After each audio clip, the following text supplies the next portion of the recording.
désire ardemment. Amen.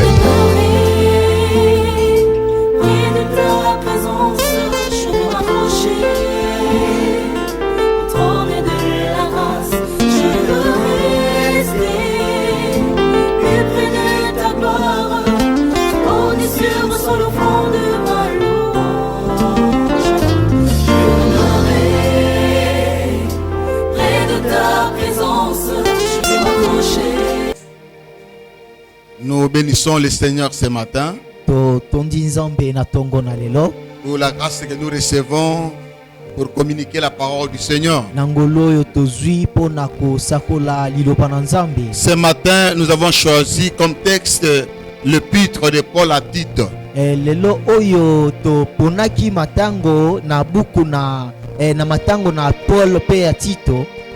Dans l'épître de Paul à Tite, dans son chapitre 2, du 11e verset au 14e verset.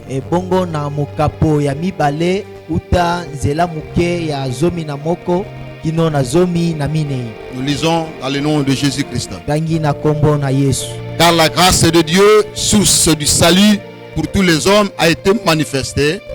Elle nous enseigne à renoncer à l'impiété et au convoitisme mondain, et à vivre dans les siècles présents selon la sagesse, la justice et la piété, en entendant la bienheureuse espérance et la manifestation de la gloire du grand Dieu et de notre Sauveur Jésus-Christ, qui s'est donné lui-même pour nous, en fait de nous racheter de toute iniquité, de se faire un peuple qui lui appartient, purifié par lui et zélé pour les bonnes œuvres.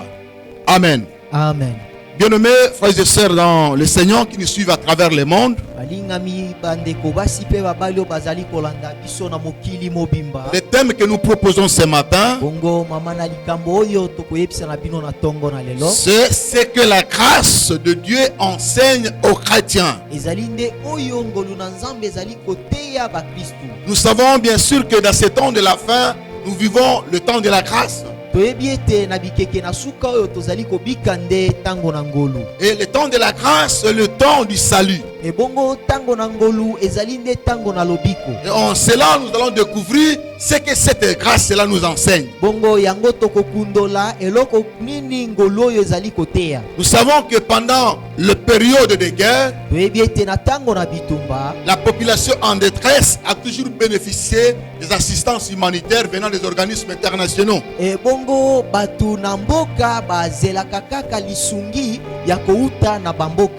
Pour bien vivre. Parce que ces temps sont caractérisés par une certaine calamité ou la misère. De la même manière que la population en détresse reçoit l'assistance humanitaire,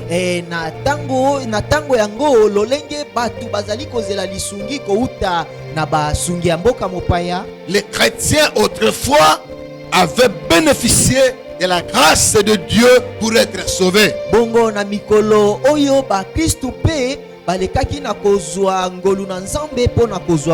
Frères et sœurs en Christ, le message que nous voulons vous adresser en ce jour est intitulé « Ce que la grâce du Seigneur enseigne aux chrétiens ». Alors voyons ce que la grâce de Dieu nous enseigne. Nous avons catégorisé notre enseignement en plusieurs étapes. En lisant le verset 11, nous voyons que la grâce de Dieu est source d'enseignement. Et elle nous enseigne à renoncer à plusieurs choses. Premièrement, la grâce de Dieu nous enseigne à renoncer à l'impiété. Nous sachons-le très bien, bien-aimés frères et sœurs, que pour être sauvés, nous n'avions fourni aucun effort. C'était Dieu lui-même, dans sa souveraineté, qui nous a aimés en premier a envoyé Jésus-Christ.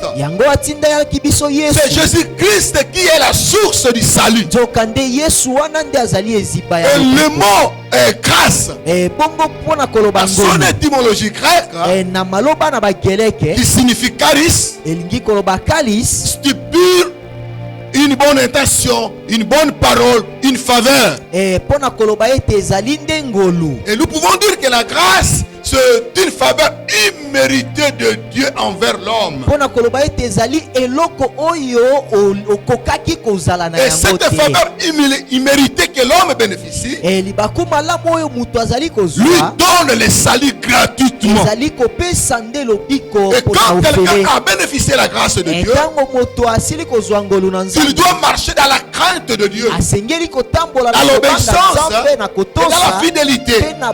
Et cette grâce-là, comme je l'ai dit tantôt, elle nous enseigne à un renoncement. Renoncer à quoi? À l'impiété. L'impiété, c'est un désir qui pousse l'homme à ne pas s'intéresser aux choses sacrées.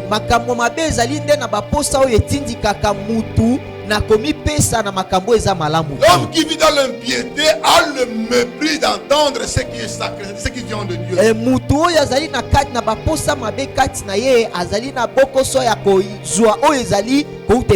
Et cette grâce-là va nous spécifier trois grandes périodes dans la vie de l'homme. A-t-il le passé, le présent et le futur. Dans le passé, nous devons renoncer à l'impiété. Nous devons renoncer à des choses qui n'honorent pas Dieu.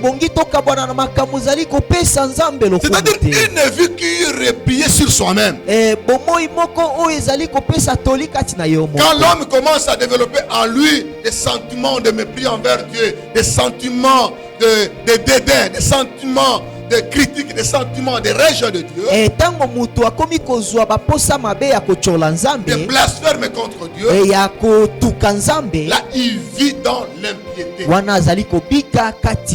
avons vu pendant la période du déluge, il y a eu beaucoup d'impénétrants. Les gens ont aimé l'impiété. Les gens ont aimé des choses qui n'adorent pas Dieu.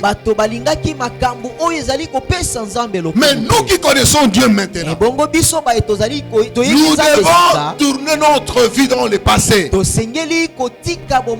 et abandonner l'ancienne manière de vivre et avoir une nouvelle manière de marcher, de se comporter, de parler, et que nos actes traduisent réellement que nous avons été gagnés par la grâce de Dieu. Bien-aimés frères et sœurs qui nous suivent à travers le monde, la grâce de Dieu est disponible pour vous. Mais elle a ses exigences. Il faut renoncer. Malheureusement aujourd'hui, il y a beaucoup de gens qui fréquentent les églises, mais qui n'ont jamais renoncé à une vie qui dédaigne la parole de Dieu,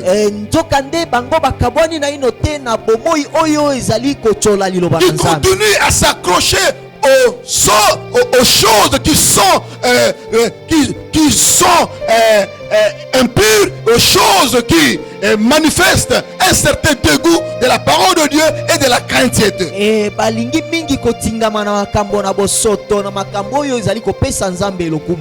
Deuxièmement, la grâce de Dieu nous enseigne aussi à renoncer aux convoitises mondaines. Nous savons que si notre monde est doté aujourd'hui, c'est à cause de la convoitise. Depuis les jardins d'Éden jusqu'à maintenant, le monde est détruit par la convoitise. Et à travers la convoitise, les gens aspirent à avoir des choses qu'ils ne méritent pas.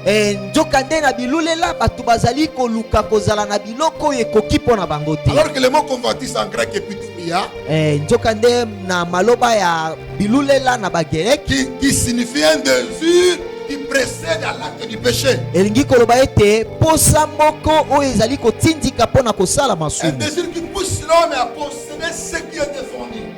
Ezali kotindika mutu pona kozwa eloko oyo epekisami. Et nous voyons qu'il y a la convoitise des cieux. Tomona pe bilulela ya miso. Celle qui avait poussé Adam et Ève à convoiter le fruit interdit au jardin. Oyo etindika ki Adama pe Ewa pona et ils sont kolula tombés dans le péché et la mort est venue dans le monde. Bongo bango bakwisamaki na masumu. Il en est de même pour beaucoup d'enfants de Dieu. Convoitent des choses et en eux ils portent une grossesse du péché. Ezali pe na bana na nzambe mingi lelo bazali kolula masumu pe kozwa zemi na lisumu. Et ils sont détruits. Pe ba bebisami. Voyez l'exemple du roi David. Zwanda kisa ya mokonzi Dawidi na ndako azalaki kuna likolo na ndako. Et il a convoité la femme d'Uri. Alulaki nde mwasi na Irua. Bethseba. Bethseba. Et il a fini par commettre un adultère. Pe akendeki kosala ekobo. Après l'adultère, il a commis un meurtre. Simana ekobo ye abomaki. Et cela avait détruit toute sa vie. Bongo yango ebebisaki bomoi na ye. Bien qu'il a demandé pardon à Dieu, solo asengaki bolimbisi. Mais l'Éternel a fini par le punir. Bien aimés frères et sœurs, si nous convoitons et nous marchons par la convoitise, nous allons avoir une grossesse du péché. C'est pourquoi il est très important aujourd'hui d'éviter la convoitise. Il y a eu quelqu'un qui a convoité à devenir comme l'autre. Mais il n'a pas su comment cet homme-là avait vécu sa vie. Alors que cet homme-là avait possédé de grands biens parce qu'il a travaillé. Mais celui qui a convoité croyait en croisant les bras, il peut tout en avoir. Bien aimés frères et sœurs, la convoitise va vous envoyer loin et loin de Dieu. Pourquoi nous avons beaucoup de dégâts aujourd'hui dans notre société? La prostitution, la débauche, l'adultère, c'est à cause de la convoitise. Et beaucoup de serviteurs de Dieu sont perdus dedans. Beaucoup d'enfants de Dieu sont perdus à cause de la convoitise. C'est pourquoi il est très important de se mettre en garde aujourd'hui, de ne pas tomber dans le péché de la convoitise. Quant au présent, la grâce de Dieu nous enseigne à vivre dans les siècles présents avec la sagesse. Avec la sagesse, la justice et la piété. Bien aimé, l'expression siècle présent fait référence à l'empire du péché. Sachons-le très bien, mes frères et sœurs, que nous les chrétiens, bénéficiaires de la grâce de Dieu, nous avions été retirés du siècle mauvais. Les siècles mauvais gouvernés par Satan. Et il a battu l'empire du péché. Et nous appartenons à un autre siècle, le siècle du Seigneur. Parce que la Bible déclare que nous sommes devenus de nouvelles créatures. Les choses de passé sont parties et toutes choses sont devenues nouvelles. Que ce soit sur le plan moral, psychologique, émotionnel, même de notre propre conduite. Nous devons refléter en nous la vie qui était en Christ. Bien sûr que Christ était 100% Dieu. Il a vécu son péché. Mais Christ nous a transmis sa nature. Il nous a transmis la nature de la sainteté. C'est pourquoi l'apôtre Paul, en écrivant aux Romains, dans son chapitre 12 verset 2, il nous exhorte de ne pas nous conformer au siècle présent, mais d'être renouvelés avoir un renouvellement sur le point de vue intellectuel, intelligence aussi. Que nous puissions avoir un caractère nouveau, un comportement nouveau. C'est pourquoi l'apôtre Paul avait demandé à Timothée d'avertir, de se débarrasser ou de s'éloigner des démences. C'est-à-dire ici c'est un avertissement pour nous. Nous ne devons pas être comme Démas qui avait abandonné la grâce pour se tourner vers le siècle présent. Parce que Démas a abandonné la grâce, il s'est tourné vers le monde. Quand Paul demande à Timothée, dit Démas m'a abandonné et il est allé vers Thessalonique. C'est pourquoi, bien aimés frères et sœurs, nous qui avons déjà quitté le monde comme système impie, nous ne pouvons plus retourner dans le monde. Ne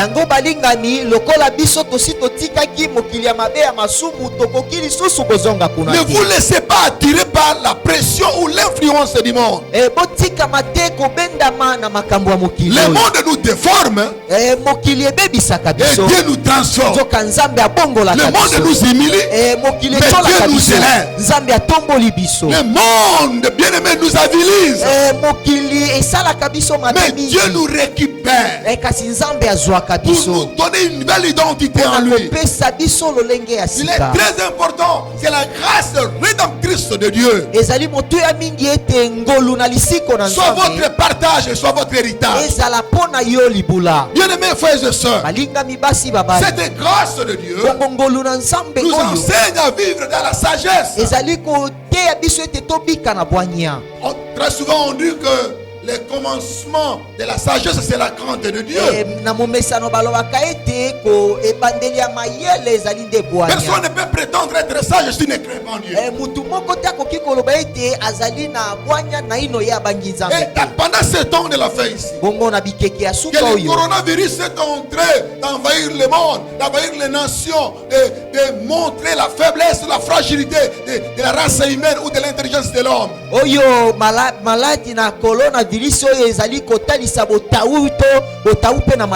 devons savoir que Dieu, ce Dieu-là est plus puissant et plus sage pour nous aider à pouvoir vivre ces temps. Alors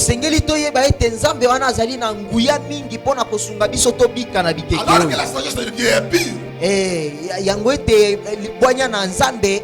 Cette sagesse de Dieu est ancrée dans la sainteté. Elle n'accepte rien de souillure. La sagesse divine est pacifique. Ceux qui sont sages, ce sont des hommes de paix. Ce sont les gens qui cultivent la paix. C'est pourquoi l'apôtre Paul, dans Romains 14:19, il dit recherchez ce qui contribue à la paix et à l'édification mutuelle.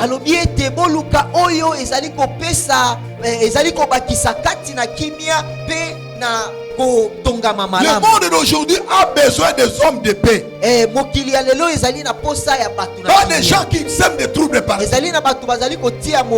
vous qui me suivez à travers le monde, si vous avez bénéficié de la grâce de Dieu, cultivez la paix dans la famille, la paix entre les nations, la paix entre le peuple, entre les individus. Ça, nous en avons besoin. Parce que le chrétien est un pacificateur. Il est là pour injecter la paix de Dieu partout. Et la grâce de Dieu, il nous communique la sagesse. Un modéreux. Bien aimé, il ne faut pas être trop extrémiste. Quelqu'un qui est extrémiste, c'est-à-dire qui est en train d'être extrémiste, qui ne veut pas être dans la modération. Un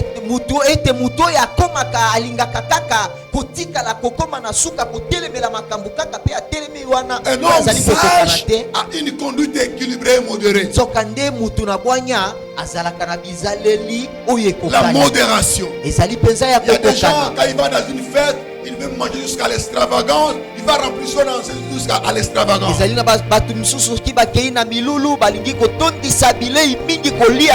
Non, il faut être modéré dans votre façon de manger, de façon de se conduire, et la grâce de Dieu, source de la sagesse, elle est conciliante. Elle est sujet de réconciliation. Aujourd'hui, il y a beaucoup de familles qui sont en train de s'entraîner, déchirer à travers le monde. Il y a des gens qui viennent à l'église, même ceux qui me suivent maintenant, qui ne se salissent pas, qui vivent dans un antagonisme inouï. Non, frères et sœurs, si vous avez bénéficié la grâce de Dieu, vous deviez être réconciliant. Il faut toujours militer à la réconciliation. Éviter des disputes inutiles. Parce qu'aujourd'hui, les gens, chacun cherche son ego, il cherche à acquérir pour soi-même et il y a des conflits partout.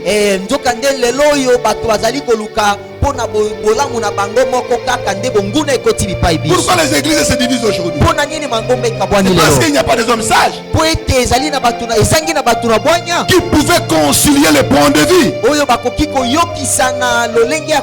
Je ne dis pas que le pasteur Adrien doit penser comme moi. Non, il peut avoir son point de vue.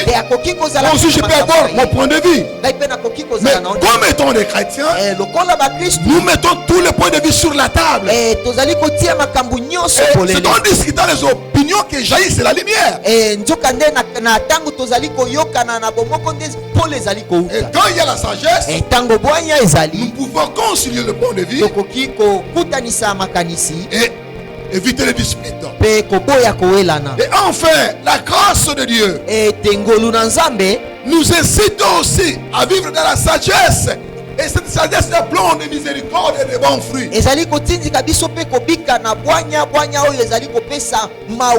Celui qui est sage ne fait pas du mal à l'autre. Ne détruit pas la réputation de l'autre. Ne fait pas dénaturer l'image de l'autre. Bien-aimés frères et sœurs, pour cette première partie, aujourd'hui, c'est que la grâce de Dieu nous enseigne. Nous avons évoqué deux grands points importants. Que la grâce de Dieu, source du salut, nous enseigne à renoncer à l'impiété et au convoitisme mondain. Deuxièmement, cette sagesse divine, source du salut, nous enseigne à vivre dans les siècles présents, dans la sagesse, dans la justice et dans la piété. C'est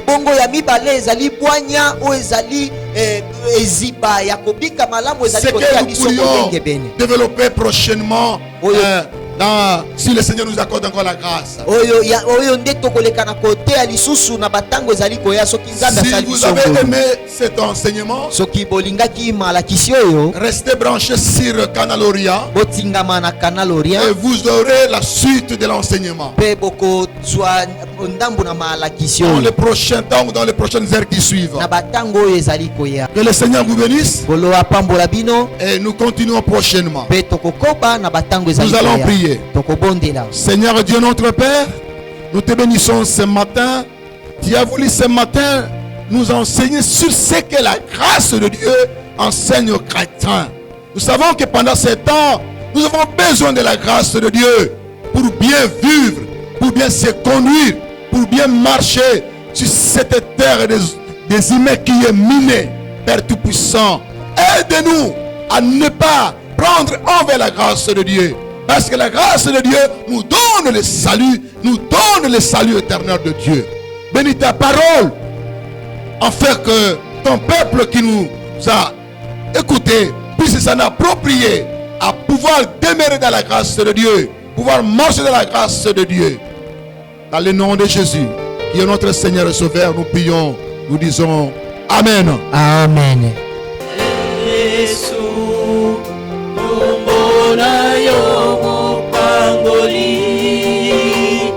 Yesu oyo kaka wa bondeli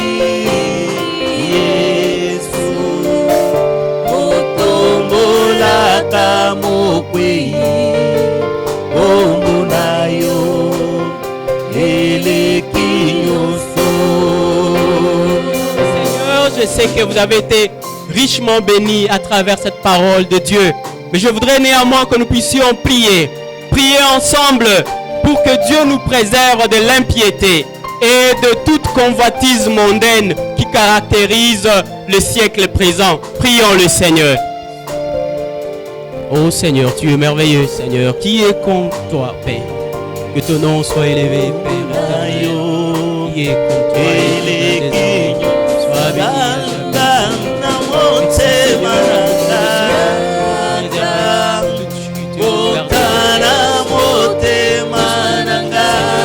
Merci Seigneur. Oh, qui est comme toi, Seigneur. Tu es le seul qui peut nous préserver de toute chute, nous préserver de l'impiété, nous préserver de convoitise du siècle présent et nous garder et de jusqu'au jour du Seigneur. Merci Seigneur. Merci. Bien-aimés, en priant toujours, nous allons demander au Saint-Esprit de nous accorder sa grâce. Une grâce pacifique, une grâce modérée, une grâce réconciliante. Prions le Seigneur. Merci Seigneur Jésus. Oh esprit de sagesse et d'intelligence, viens Seigneur, viens Seigneur. Donne-nous ta sagesse, oh Père. La sagesse que rien au monde ne peut nous procurer. Oh, ta sagesse éternelle désormais. Remplis-nous Seigneur, ainsi Jésus.